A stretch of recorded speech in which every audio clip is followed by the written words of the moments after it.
في هذا الفيديو نستعرض معنى كلمة استكان وأصلها واستخداماتها في الثقافة العراقية قديما وحديثا بالتفصيل.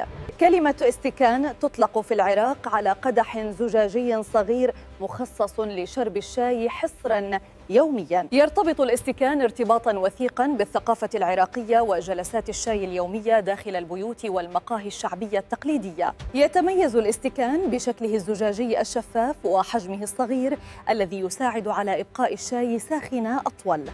يفضل العراقيون شرب الشاي في الاستكان لأنه يعكس لون الشاي ويعزز نكهته المميزة.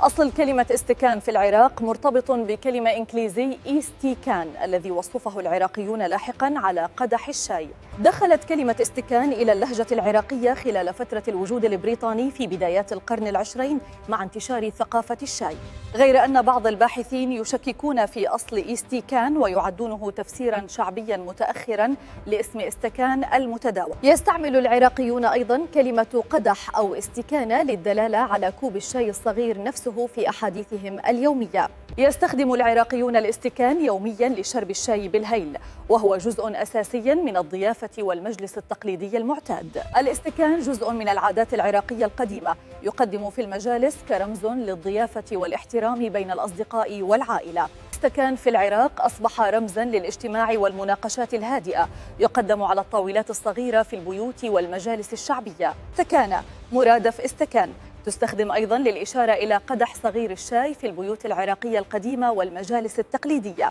استكان دخل العراق خلال الاحتلال البريطاني وانتشر في المقاهي والمنازل ليصبح جزءاً أساسياً من الطقوس اليومية. في بعض المدن العراقية استكان يستخدم كهدية صغيرة للضيوف، رمزاً للكرم والترحيب التقليدي الشعبي العميق. في الأعراس والمناسبات العراقية يقدم استكان الشاي للضيوف كرمز للضيافة والاحترام، تقليد متوارث عبر الأجيال. في المقاهي العراقية الحديثة يستخدم استكان لتقديم الشاي التقليدي للزبائن، مكملاً للأجواء الاجتماعية والتراثية اليومية. يقال في العراق: بين استكان واستكان تنحل السالفة، إشارة لأهمية الشاي في تهدئة الخلافات الاجتماعية. تابعونا واشتركوا بالقناة وشاركوا كلمات عراقية غريبة أو قديمة لتوضيح معناها لنا وللمتابعين الكرام.